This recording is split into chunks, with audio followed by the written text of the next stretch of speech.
नमस्कार, स्वागत है आपका बिहार समाचार में। बिहार वालों के लिए आज कुछ बड़ी खबरें सामने आ रही है। तो वहीं सरकार की तरफ से कुछ बड़ी घोषणाएं कर दी गई। विपक्ष और पक्ष के बीच पोस्टर वार अभी बिहार में चल रहा है। तो ऐसे कुछ चौंका देने वाली खबरें आपको इस वीडियो में देखने को मिलेगी। तो आगे बात करने से पहले आपसे अनुरोध है, कृपया वीडियो को एक लाइक अवश्य कर दीजिएगा। आपका लाइक करना ही हमारी मेहनत का फल होता है। बिहार कोरोना अपडेट की बात करें तो पिछले 24 घंटे में 1,75,585 सैंपलों की जांच की गई और 1.25 लाख से भी ज्यादा जांच में मिले 1,598 नए कोरोना पॉजिटिव मरीज और संक्रमितों की संख्या बढ़कर 1,73,063 हो गई है। तो वहीं बिहार में 1,58,546 मरीज ठीक भी हो गए हैं और अभी एक्टिव मरीजों की संख्या 13,642 है। और यदि ये बात करें कि आखिर आज कहां से कितने नए मरीज मिले, तो देखिए पटना में सबसे ज्यादा 219, तो वहीं अररिया में 58, अरवल में 40, औरंगाबाद में 32, बांका में 39, बेगूसराय में 17, भागलपुर में 44, भोजपुर में 11, बक्सर में 16, दरभंगा में 28, पूर्वी चंपारण में 37, गया में 36, गोपालगंज में 67, जमुई में 25, जहानाबाद में 23, कैमूर में 22, कटिहार में 15, खगड़िया में 6, किशनगंज में 47, लखीसराय में 59, मधेपुरा में 62, मधुबनी में 37, मुंगेर में 31, मुजफ्फरपुर में 89, नालंदा में 60, नवादा में 29, पूर्णिया में 72, रोहतास में 33, सहरसा में 57, समस्तीपुर में 18, सारण में 40, शेखपुरा में 24, शिवहर में 10, सीतामढ़ी में 16, सिवान में 12, सुपौल में 71, वैशाली में 41 और पश्चिमी चंपारण में 55 नए कोरोना संक्रमितों की पहचान की गई। राजद सांसद मनोज झा ने बिहार चुनाव में मतदाताओं के लिए स्वास्थ्य बीमा की मांग को लेकर राज्यसभा में दिया शून्यकाल नोटिस। तो आपकी क्या राय है? क्या बिहार में सभी मतदाताओं का बीमा होना चाहिए? अपनी राय जरूर ही दीजिएगा। देखिए खबर आ रही है कि राज्यसभा में राजद के सांसद मनोज झा ने राज्यों में आगामी विधानसभा चुनाव में मतदाताओं के लिए स्वास्थ्य बीमा की मांग की है और जिसे लेकर उन्होंने बुधवार को शून्यकाल नोटिस दिया है।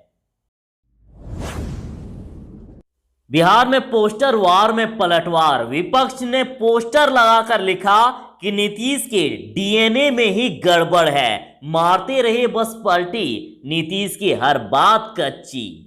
तो ये पोस्टर आप देख रहे हैं ना, इसमें प्रधानमंत्री नरेंद्र मोदी जी बोल रहे हैं कि नीतीश कुमार के डीएनए में ही गड़बड़ है, मारते रहे बस पलटी, नीतीश की हर बात कच्ची।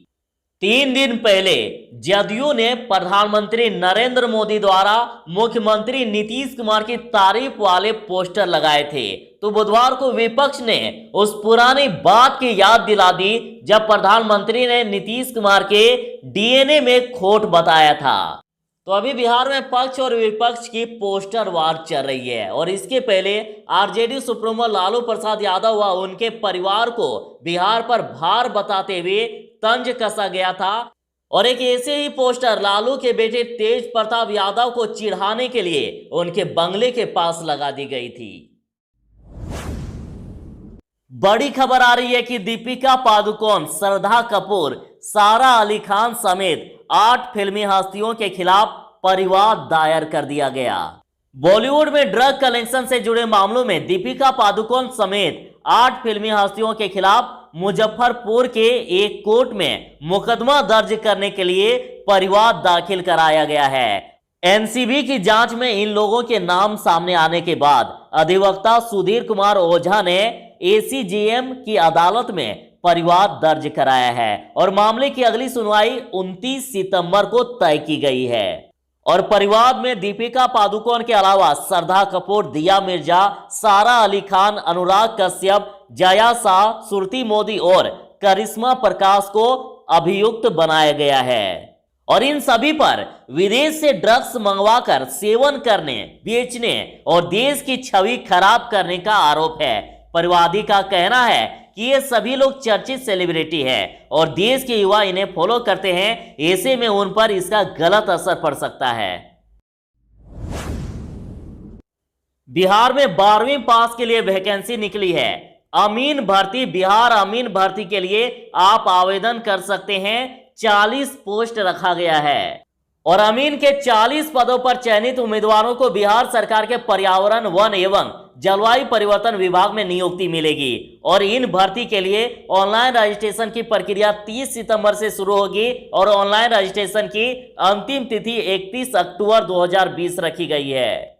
तो 12वीं पास वाले भर सकते हैं और वेतनमान इसमें लेवल 3 का मिलेगा। 21,700 से लेकर 69,100 रुपए तक वेतन मिलेगा। और देखिए वेबसाइट में आपको बता देता हूं bceboard.bihar.gov.in। 23वीं ने प्रधानमंत्री मोदी और नीतीश सरकार पर बोला हमला, बाल नाखून काटने और डीएनए की दिलाई याद। तेजस्वी यादव ने पीएम मोदी और नीतीश कुमार पर बुधवार को तंज कसा है। प्रेस कॉन्फ्रेंस में तेजस्वी ने कहा है कि जितने भी गैर बिहारी हैं वो अभी बिहार बिहार कर रहे हैं और चुनाव का समय है तो बिहार की बात करेंगे, लेकिन आज तक बिहार को विशेष राज्य का दर्जा नहीं दिला पाए। उन्होंने कहा कि किसी से यह बात छिपा है कि 2015 में बाल और नाखून क्यों कटवाया गया था। जिस व्यक्ति ने 2010 में थाली खींच लिया था वही आज पोस्टर लगवा रहे हैं और ये सरकारी पैसा का दुरुपयोग है। उन्होंने कहा कि यह भी बता देना चाहिए कि पोस्टर में डीएनए पर सवाल उठाया गया था, उस जांच रिपोर्ट का क्या हुआ? डीएनए ठीक है ना? क्या बिहार चुनाव से पहले महागठबंधन को लगेगा झटका? एनडीए में शामिल हो सकते हैं उपेंद्र कुशवाहा। बिहार विधानसभा चुनाव सिर पर है, लेकिन महागठबंधन की मुश्किलें खत्म होने का नाम ही नहीं ले रही है। पहले तो कई मौजूदा विधायक जदयू में शामिल हो गए और इसके बाद जीतन राम मांझी भी जदयू में शामिल हो गए और अब खबर ये आ रही है कि रालोसपा भी महागठबंधन का साथ छोड़ सकती है और कहा जा रहा है कि एनडीए में शामिल हो सकते हैं उपेंद्र कुशवाहा। बिहार के डीजीपी पद से वीआरएस लेने के बाद गुप्तेश्वर पांडे ने बताया है उनका फ्यूचर प्लान।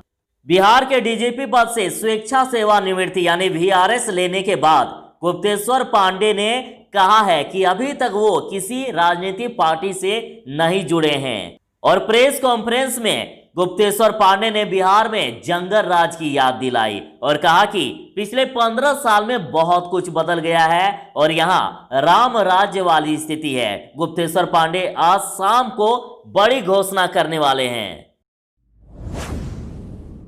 बिहार चुनाव को लेकर प्रवासियों के लिए चुनाव आयोग ने दी है पंजीकरण की विशेष सुविधा और ले सकते हैं इन सुविधाओं का आप लाभ। तो जिन प्रवासियों की उम्र 1/1/2020 को 18 वर्ष या उससे अधिक हो गई हो तो वे इस सुविधा का लाभ उठा सकते हैं। तो कुछ फॉर्म दिए गए हैं और इन फॉर्म का उपयोग करके आप हर प्रकार के सुधार कर सकते हैं, नया रजिस्ट्रेशन भी कर सकते हैं। तो ये फॉर्म आपको कहां पर मिलेगी? तो देखिए प्रवासी मतदाताओं को इन सुविधाओं के लिए फॉर्म ऑनलाइन उपलब्ध कराया जाएगा।